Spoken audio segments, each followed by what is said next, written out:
arrival time. Kathy, how many times do I have to tell you? The plane is on time. It's probably the traffic. She's here. There she is. Lee. Lee, you look terrific. Absolutely terrific. Come on in. How was your flight? How's John? Bill's dying to see you, too. Let me catch my breath. So good to see you, Kathy. So good. Lee, this is Margaret, our next-door neighbor. We bought the house from her. Margaret, this is Lee, my dear, dear friend of many years. We used to live together when I was in New York. Nice to meet you, Lee. Did you have a good flight? Oh, yes, fine, thanks. Where shall I put these, ma'am? Oh, just leave them there, will you? I'll never understand this English money. Is this enough? More than enough, thank you. Oh, keep the change. That's fine. Oh, thank you, ma'am. Have a nice holiday. Holiday. I'd hardly call it that. More duty. Duty? What kind of duty brings you to England? This.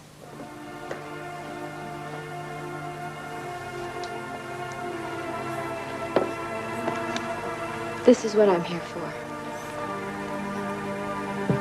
My mother. These are her ashes in this vase. Brought all the way from Virginia, just as stipulated in her will. But you know, I can't understand that. She always said she hated England. Which is why I suppose she left it in the first place. Were you born in this country? No. So, this is your first visit to England. And I can't wait to see everything I've missed. But first, I'd like a nice cup of coffee, cup of tea, and a hot bath, and have some rest. Jet lag's caught up with me. I'll take your place up. Margaret, could you grab the other one? You're our very first guest, Lee. Bill insisted that no one could stay until the place was absolutely right. This is your room. Fit for a queen. Queen Lee. Doesn't quite work. Oh, I don't know. Queen Lee of the colonies. There's a certain ring to it. Right, let's get you settled down, Your Majesty. When you wake up, you can give me all the gossip from California. No one slept in this room for years. I used to keep junk in here. No, please don't take that personally. I think you and Bill have worked wonders on the house. The place seems brighter and happier somehow. What was that?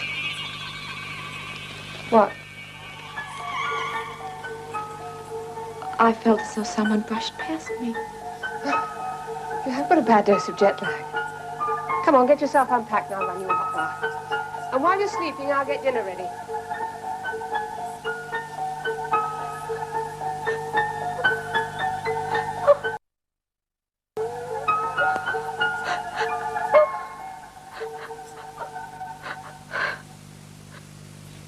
Thank you. I'm beginning to feel more like a human being again. Oh, I don't remember you ever having trouble with that aspect of nature. Thank you, sweetie.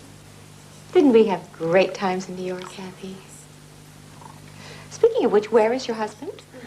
Is he often out as late as this? The joys of being married to a foreign correspondent.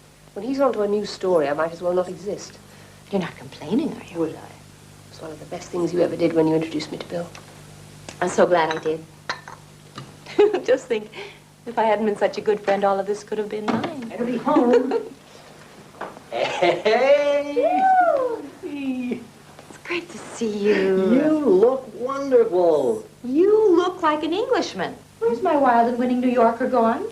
Tell me something. What have you told all of your old girlfriends, Bill? Or, haven't you told them anything at all? You'll never change, will you? Thank God. Is the wandering hero a kiss for his poor, long-suffering wife? Hello, darling. Oh, I see. We're keeping you up, are we? You know, Kathy, there was a time when this little lady would have crawled through broken glass to have dinner with me. Just because I've dated you a couple of times doesn't mean I would have laid down my life for you. And don't forget, I did introduce you to Kathy. Best thing that's ever happened to you. Listen, before you pass out completely, I'm going to give you a quick grand tour of the house, which I designed and organized while Bill was out campaigning for truth.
do anything. I'm sorry. Hope I'm not interrupting anything. No, that's fine, Margaret. Please come in. I've just had a terrible nightmare, if it was a nightmare. What do you mean? Lee thinks she saw a ghost. A ghost? In this house? Where? Personally, I think it was that gallon of white lightning you two drank last night. Bill, please. Can't you see Lee's upset? Sorry, Lee. I just find it a little difficult to believe in ghosts. And how do you explain the marks on Lee's arm? Lee, what was this ghost like?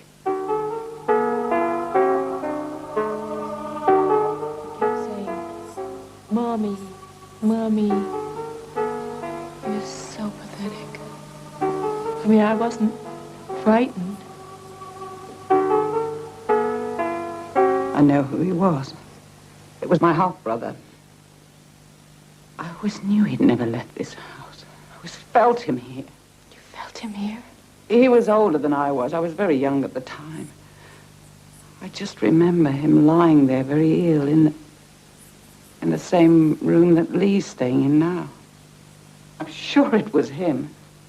Well, whoever it was, I'll never forget the look on that child's face. I'm going to get to the bottom of this. I must find out what he wants. I must. I'll help you.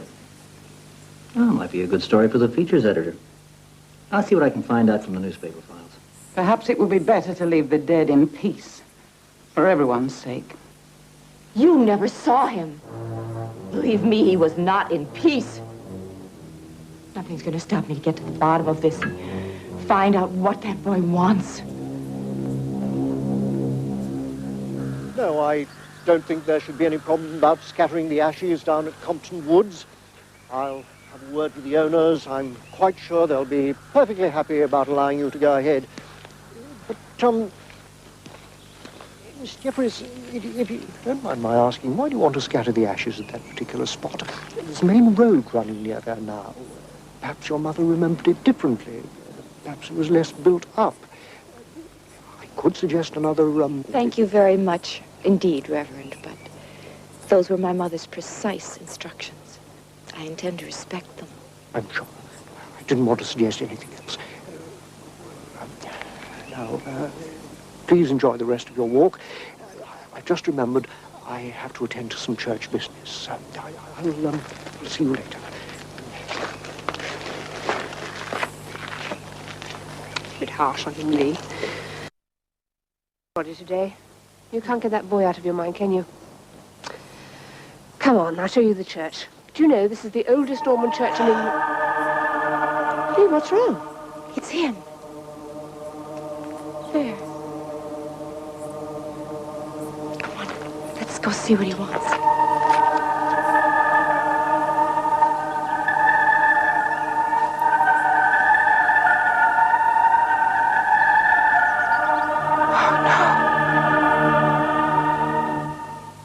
After you phoned, I checked the files.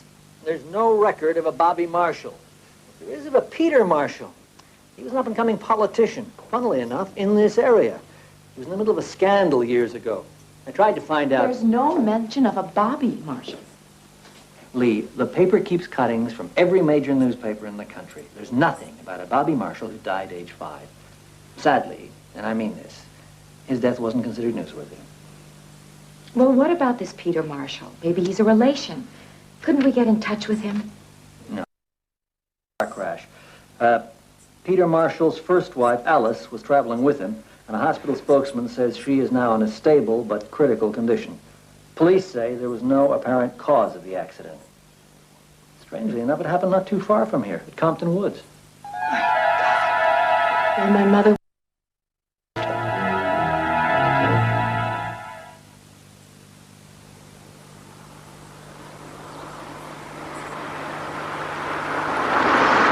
I don't know what you're trying to prove.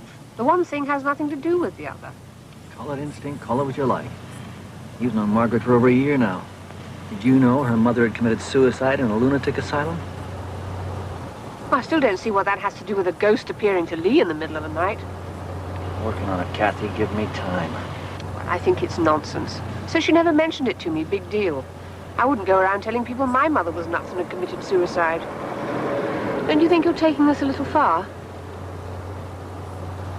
What was this story in all the newspapers? Because Peter Marshall was a politician, his death was news. Because he was with his first wife, Alice, at the time of the accident, he was even better as far as the press was concerned. But when Alice accused Marshall's second wife, Joan, of trying to kill her, imagine what a field day the news hounds had. You are taking this seriously. I thought you were supposed to be a political journalist, not a crime reporter. Well, I do have carte blanche to follow up any story I like, if it's interesting. And this one is very strange. You telling me you believe in ghosts now? No. I'll keep an open mind until I finish my investigation. Here's the hospital. I'll meet you later once you've checked out the local papers. Now I'm going to find out what this psychiatrist has to say. Yes, of course I remember the case. There was enough damn publicity about it. With the greatest of respect, Mr. Montgomery, if you newspaper hounds stop snapping at everything that you thought was a story, our lives would be a lot more peaceful. Good. Ah, Joan Marshall. Yes, poor woman. Believed she was cursed and didn't deserve to live. Any idea why she thought that? Oh, we think it was because she felt that she'd caused the deaths of her husband and his son. Was the son's name Bobby? Let's see. Yes, Bobby. The husband, Peter Marshall, was killed in a car crash, and the son died not long after. The patient, Joan Marshall, believed Bobby was haunting her. That, of course, added to her feelings of being cursed. There was also a daughter, Margaret. She was looked after by relatives who took over the Marshall's house. Sort of foster parents. Yes, that's right. Strange girl. Came up here for years. When she was old enough, desperate to find everything she could about her mother. I spoke to her for hours. At times, I felt that she was obsessed with her mother's death. Unhealthily obsessed. I wonder where she is now. I haven't seen her for years.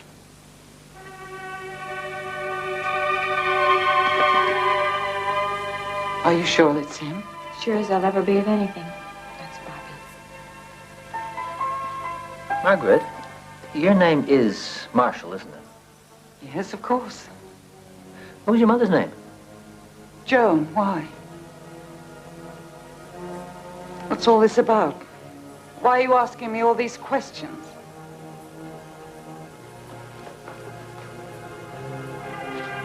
I haven't done anything wrong. Neither did my mother. I've never seen her act like that before. I'll bet you haven't. I found out some very interesting things about Margaret's mother and father. I gotta check them out. There's something about this that just isn't adding up. Bobby, what are you trying to tell us?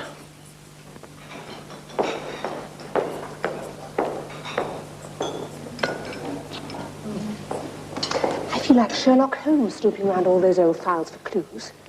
So what did you find out, Sherlock? You were right. 2 women and 1 man whom they both loved. Aha, the classic recipe for madness. Now, the one man is Peter Marshall. Right. And one of the women is Joan Marshall. That's Margaret's mother. And the other woman is Alice Marshall. Bobby's mother. Right.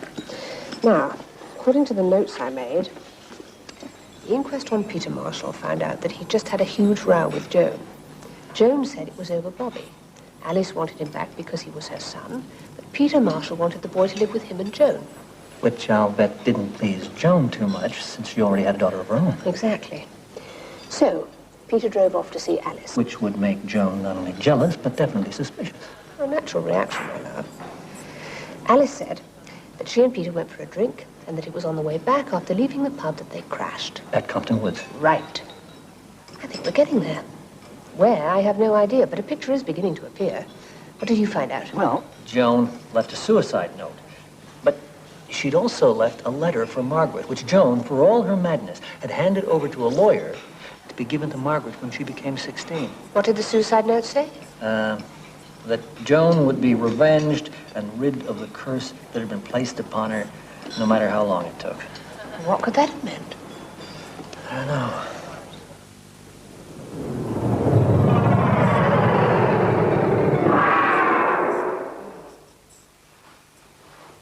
doing here? Where's Kathy? She's still out with Bill, trying to find out the truth about Bobby. That Bill. Once he gets an idea in his head, there's no stopping him. Porter. How did you get in here? Have my own set of keys. I can come and go whenever I like. After all, this is my house. No, it's not. You sold it to Bill and Kathy. They own it. Oh, that's what they think. I sold it to them for a reason. What reason? Margaret, what are you trying to say? To get to you, of course. To get to me? You and I have never met. Oh, yes. You've been part of my life ever since I was old enough to understand. Old enough to understand what? That your mother was responsible for the death of my mother. You're crazy. My mother never ever mentioned you or your mother. I've had enough of this crazy talk. You locked me in here.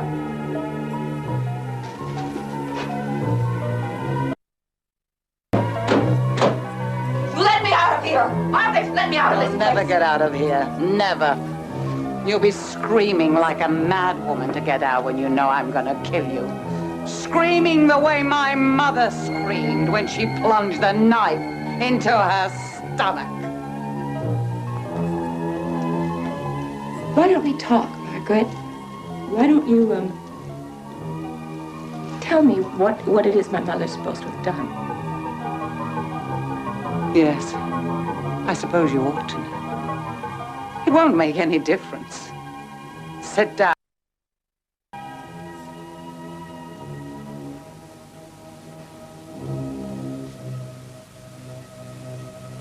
And I'll tell you. Another thing I can't figure out is why Bobby appeared to leave. Unless...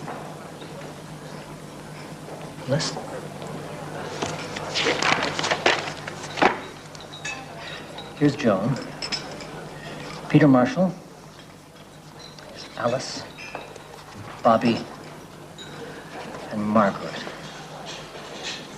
Now, Joan's dead, Marshall's dead, Bobby's dead. And we know where Margaret is. If your mother had stayed out of Peter Marshall's life, he might still have been alive. She wanted Bobby back. She was the cause of my mother's death. She was the cause of Bobby's death. You see, that's why they were so wrong, thinking that my mother was crazy. She was the only one that knew the real truth. That Alice Marshall was evil. My mother didn't commit suicide. She was murdered. Uh-huh. How did you work that out? She was a knife into her stomach. Your mother put a curse on her. After all these years of waiting and longing for revenge, my prayers have finally been answered. Where did Alice get to? Did you find anything out about that? Yes, I did. Here it is. She went to America. Now, there's a later cutting which says that she married a wealthy banker. You know, local girl makes good story. How long ago was that? 30-odd years ago. Why? Kathy, what was Lee's mother's name? Alice Winters. That was her married name. Was she married just the once? No, she had been married before, but Lee said she never wanted to talk about it. No. That's it. Where's Margaret now? Well, back at home, I suppose. Come on, let's move.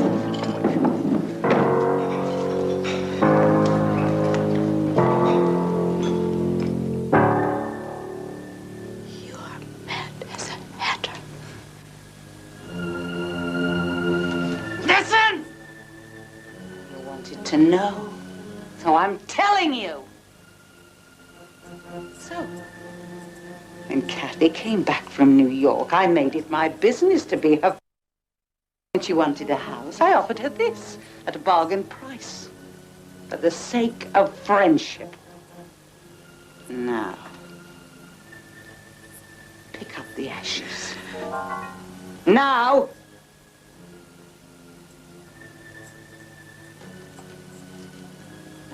You can eat the ashes.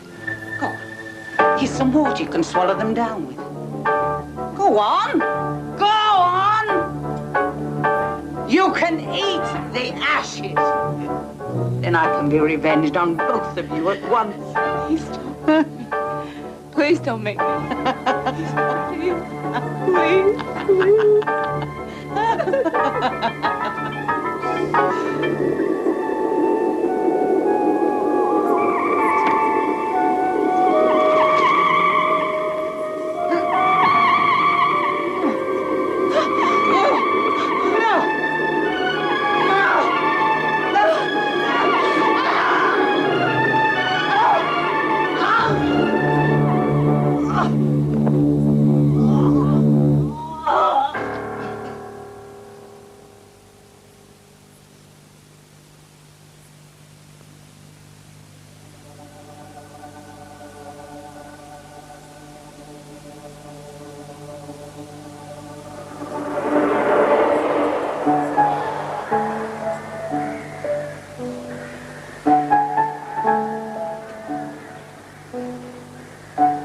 My own half-brother. I never would have known. How could you? Same mother, different fathers. Now I'm sure he has what he wants. To be beside his mother. And they can both have peace.